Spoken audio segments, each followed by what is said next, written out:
విజయవాడ పేరు వినగానే మనందరికీ టక్కున గుర్తుకొచ్చేది దుర్గామాతే. కృష్ణానదీ తీరాన వెలిసిన ఈ అమ్మవారు భక్తులందరి కోరికలను అడిగిన వెంటనే తీరుస్తారట. అయితే ఈ కొండ ఎలా వెలిసింది? ఈ కొండకు ఇంద్రకీలాద్రి అనే పేరు ఎలా వచ్చింది?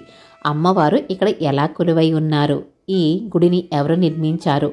ఇంకా మరెన్నో ఆసక్తికరమైన విశేషాలను ఈ వీడియోలో తెలుసుకుందాము. హాయ్ హలో నమస్తే, నేను మీ Komali. Welcome back to our channel Komali Prem. Vijayawada night view అయితే అద్దిరిపోయింది కదా. మేము సాయంకాలం పూట బయలుదేరి కాకినాడ నుండి విజయవాడ చేరుకున్నాము. చేరుకునేసరికి నైట్ టైం 8 అయిందనమాట. కానీ ఈ టైంలో కూడా కార్తీక మాసం కాబట్టి చాలా జనం ఉన్నారు. ఇంకా అమ్మవారి దర్శనం చేసుకుందామని చెప్పేసి వెళ్తున్నాము. కనకదుర్గ గుడి ఒక ప్రసిద్ధమైన దేవస్థానం. ఇది విజయవాడ నగరంలో కృష్ణానది ఒడ్డున ఇంద్రకీలాద్రి పర్వతం మీద ఉంది. ఇది ఆంధ్రప్రదేశ్ రాష్ట్రంలోనే రెండో పెద్ద దేవాలయం. హిందూ పురాణాలలో అమ్మవారి గురించి ప్రస్తావన ఉంది. ఆలయంలో అమ్మవారి విగ్రహం సుమారు 4 అడుగుల ఎత్తు ఉంటుంది. మిరిమిట్లు గొలిపే ఆభరణాలతో పూలతో అలంకరించబడి ఉంటుంది. మూర్తికి 8 చేతులు ఉంటాయి. ఒక్కో చేతిలో ఒక్కో ఆయుధం ఉంటుంది. త్రిశూలంతో మహిషాసురుని గుండెల్లో పొడుస్తున్న భంగిమలో ఉంటుంది ఈ విగ్రహం. విజయవాడకు ఆ పేరు ఎలా వచ్చింది? అలాగే ఈ ఆలయానికి ఇంద్రకీలాద్రి పేరు ఎలా వచ్చిందో ఇప్పుడు మనం తెలుసుకుందాము. కృతయుగానికి పూర్వం కీలుడు అనే యక్షుడు అమ్మవారిని గురించి తపస్సు చేసి ప్రత్యక్షం చేసుకుని ఆమెను తన హృదయ స్థానంలో ఉండమని కోరుతాడు. అమ్మవారు కీలుని పర్వతంగా నిలబడమని, కృతయుగంలో రాక్షస సంహారం చేసిన తరువాత తాను ఆ పర్వతం మీద నిలిచి ఉంటానని మాటిస్తారు. కీలుడు కీలాద్రిగా మారి అమ్మవారి కొరకు ఎదురు చూస్తూ ఉన్నాడు. అమ్మవారిని సేవించుకోవడానికి ఇంద్రాది దేవతలు ఇక్కడకు తరచూ రావడం వలన కీలాద్రి ఇంద్రకీలాద్రిగా మారింది. ఇక్కడ వెలసిన మహిషాసుర మర్దిని ఆమె కనక వర్ణంతో వెలుగుతున్న కారణంగా కనకదుర్గ అయ్యింది. ఇక్కడ అర్జునుడు శివుడి కోసం తపస్సు చేసి శివుడి నుండి పాశుపతాస్త్రాన్ని పొందుతాడు. కనుక విజయం సిద్ధించిన కారణంగా విజయవాడ అయ్యింది. తిరుపతి, సింహాచలం, అన్నవరం ఇవన్నీ కూడా కొండ పై భాగాన గుడులుంటాయి కదా.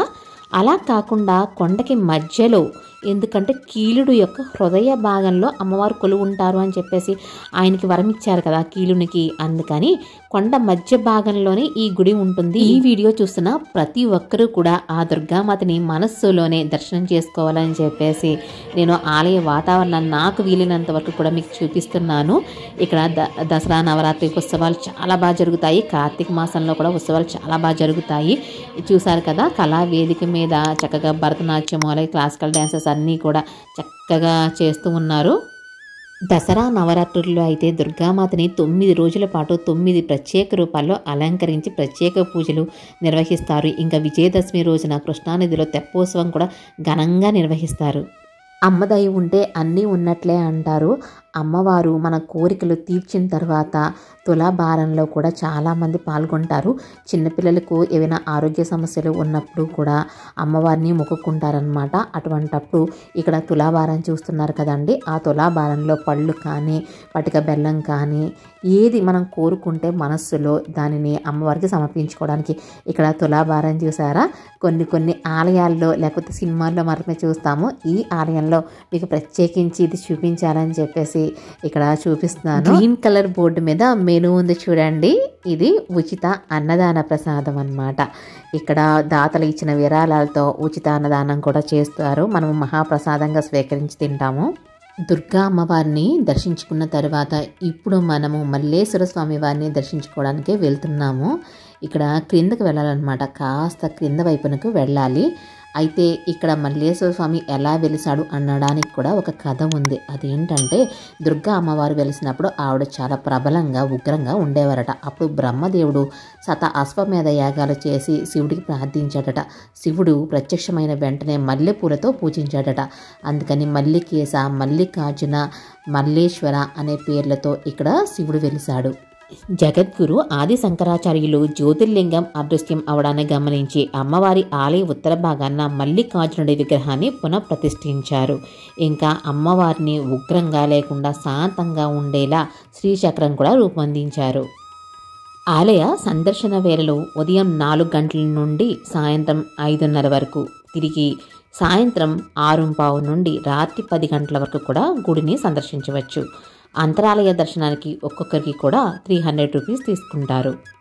నార్మల్ డేస్లో అయితే మనం ఓన్ వెహికల్ మీద వస్తే కనుక కొండపైనే పార్కింగ్కి ప్లేస్ ఉంటుంది. అలా కాకుండా దేవీ నవరాత్రులు కార్తీక మాసంలో చాలా రష్గా ఉంటుంది కాబట్టి అప్పుడు కొండ క్రింద మనం పార్కింగ్ చేసేసి బస్సు ఉంటుంది, దేవస్థానం బస్సు, ఆ బస్సు ఎక్కి కొండపైకి చేరుకోవచ్చు. విజయవాడ నగరం నడి బొడ్డున ఉన్న ఈ ఆలయం రైల్వే స్టేషన్ మరియు బస్టాండ్ నుండి కేవలం 10 నిమిషాల ప్రయాణంలో మరియు విమానాశ్రయం నుండి 20 కిలోమీటర్స్ దూరంలో ఉంటుంది. బస్టాండ్ మరియు రైల్వే స్టేషన్లో ప్రతి 10 నిమిషాలకి అలాగే 20 నిమిషాలకి ఆలయ బస్సులు అందుబాటులో ఉంటాయి. విజయవాడ టు హైదరాబాద్ అయితే 275 కిలోమీటర్స్ దూరంలో ఉంటుంది. ఇంకా train way, road ways and air ways, ఈ 3 ట్రాన్స్పోర్ట్ ఫెసిలిటీస్ వలన మనము శ్రీ దుర్గా మల్లేశ్వర స్వామి వారి దేవస్థానానికి రావడం చాలా తేలికండి. అమ్మవారి అయ్యవారి దయకు మనం పాత్రలమవుదాము. ఈ వీడియో మీకు యూస్ఫుల్గా ఉంది అనిపిస్తే కనుక ఒక లైక్ చేయండి. మీరు ఒక లైక్ చేయడం వలన ఈ వీడియో చాలా మందికి ప్రమోట్ అవుతుంది. ఇంకా మన ఛానల్లో టెంపుల్ వీడియోస్ చాలా ఉన్నాయి. ఇంట్రెస్ట్ ఉన్న వాళ్ళు తప్పకుండా చూడండి. మరొక మంచి ఇంట్రెస్టింగ్ వీడియోతో మళ్ళీ కలుస్తాను. Thank you so much.